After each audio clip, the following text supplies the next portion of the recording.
TDP, Janasena కానీ విమర్శలు చేస్తున్నారు. ఎటువంటి అభివృద్ధి లేదు. ఈ సైకో పాలన ఈ 4.5 ఏళ్లు ఎటువంటి అభివృద్ధి లేదు. ఖచ్చితంగా మా పొత్తు అధికారంలోకి వస్తుంది అంటూ పవన్ కళ్యాణ్, చంద్రబాబు మాట్లాడుతున్నారు. ఈరోజు ప్రజలు నమ్మే పరిస్థితులు ఉన్నారా టీడీపీని, జనసేన? టీడీపీని, జనసేనని ఎవరు నమ్మే పరిస్థితులు లేరు. ఎందుకంటే ఈరోజు అభివృద్ధిని, సంక్షేమాన్ని రెండు కళ్ళుగా భావించి ఈరోజు రాష్ట్రంలో అనేక సంక్షేమ పథకాలని అమలుపరుస్తూ తద్వారా మానవ వనరులని అభివృద్ధి చేస్తూ ఈరోజు అభివృద్ధి అంటే కుటుంబం ఆర్థికంగా ఉండాలి. ఏ ఒక్కరూ ఆకలితో ఇబ్బంది పడకూడదు. బేసిక్ నీడ్స్ ఏవైతే ఉన్నాయో ఆరోగ్యం కానీ, అలాగే విద్య కానీ పేద ప్రజలందరికీ అందుబాటులో ఉండే విధంగా తీసుకొచ్చినటువంటి ఘనత వైఎస్ జగన్మోహన్ రెడ్డి గారిది. ఈరోజు ఆరోగ్యశ్రీ కింద 2 లక్షల లిమిట్ నుంచి 25 లక్షల లిమిట్ వరకు పెంచి పేదల ఆరోగ్యానికి అన్నిటికీ కూడా భరోసా కల్పించారు. అలాగే పేద పిల్లల మామూలుగా ఎడ్యుకేషన్ తీసుకొస్తే పోటీ ప్రపంచంతో పోటీ పడే విధంగా ఈరోజు నాడు నేడు కార్యక్రమం ద్వారా స్కూల్స్ అన్నీ అభివృద్ధి చేయడం జరిగింది. అలాగే ఇంగ్లీష్ మీడియం చదువుల్ని అందించడం జరుగుతూ ఉంది.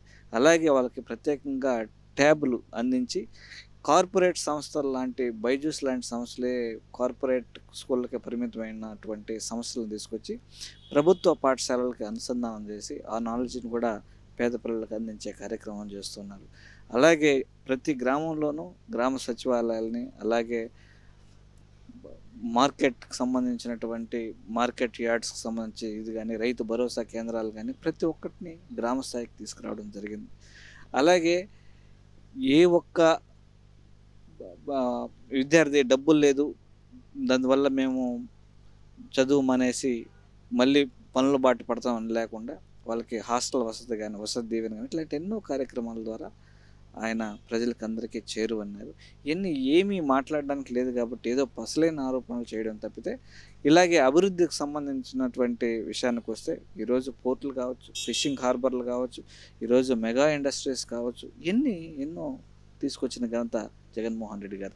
ఎంపీ అయ్యి ఉండి కూడా మీరు ఇంత సింప్లిసిటీగా ఉంటారు. నిరంతరం తిరుపతికి సంబంధించి ప్రతి నియోజకవర్గంలో ప్రజలు మేమకం అవుతున్నారు. రాబోయే రోజుల్లో ఏమైనా శాసనసభ్యునిగా పోటీ చేసే అవకాశాలు ఉన్నాయా?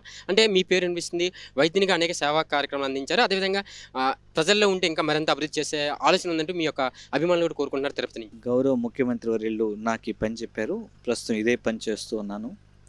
సో ఇంక వేరే ఆలోచనలు ఏమీ లేవు. గౌరవ ముఖ్యమంత్రి వర్యులు నాకు ఈ పని చెప్పారు, ఈ పని చేస్తున్నాను. ఈ పనిలో నిబద్ధతగా, నిజాయితీగా పనిచేయాల్సిన ధర్మం నా మీద ఉంది. సో ఆ ధర్మాన్ని పాటిస్తున్నాను. తిరుపతి అభివృద్ధి అంటే ఏమంటారు?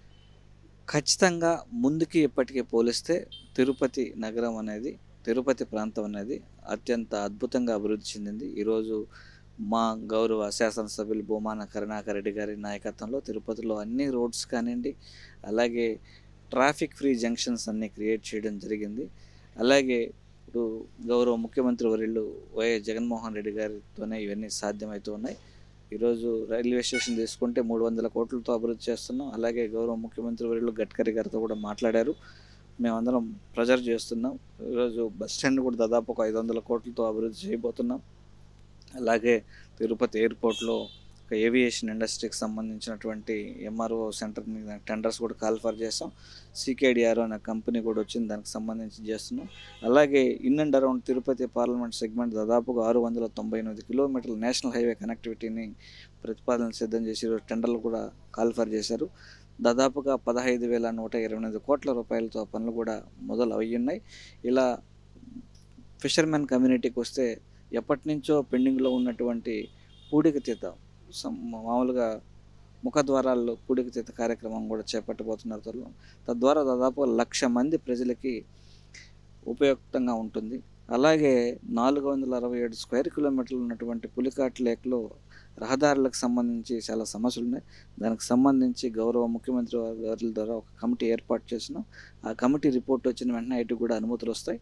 తద్వారా అక్కడ ఉన్నటువంటి ప్రజలు రాకపోకలకు ఇబ్బంది లేకుండా రోడ్ కనెక్టివిటీని బాగా విస్తరించే అవకాశం ఉంటుంది. సో అలాగే ఇండస్ట్రీస్ పరంగా దాదాపుగా 7 ఇండస్ట్రియల్ సెజ్లు మా తిరుపతి పార్లమెంట్ సెగ్మెంట్లో ఉన్నాయి. దాంట్లో అనేకమైన ఇండస్ట్రీస్ రావడం జరిగింది.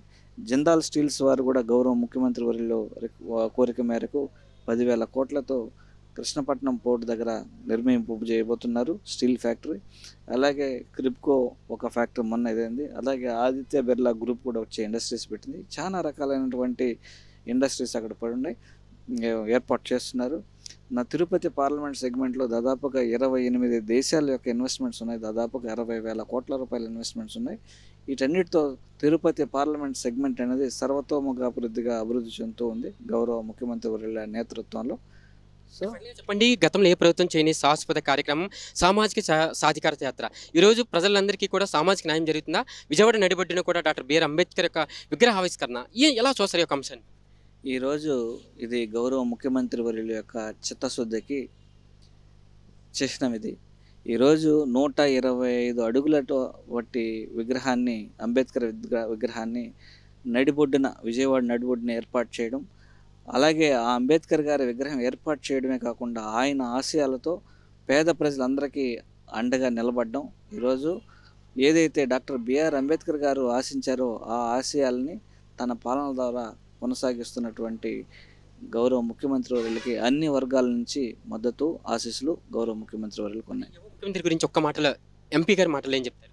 మామూలుగా యుగానికి ఒక్కడు అంటారు కదా, అలాగా ప్రస్తుతం ఈ యుగానికి జగన్మోహన్ రెడ్డి గారు మాత్రమే ఒక్కరే మంచి పొలిటీషియన్ నేను నమ్ముతున్నాను. ఎందుకంటే మన భేదం లేకుండా, ఆ పార్టీ ఈ పార్టీ అనే తారతమ్యం లేకుండా అన్ని వర్గాల ప్రజలకి ఆయన అండగా ఉన్నారు. కాబట్టి ఇలాంటి రాజకీయ నాయకులని ఆదర్శంగా తీసుకొని ఎంతోమంది యువత ఆయన ఆదర్శంగా తీసుకొని ముందుకు పోవాలని మనస్ఫూర్తిగా కోరుకుంటాం.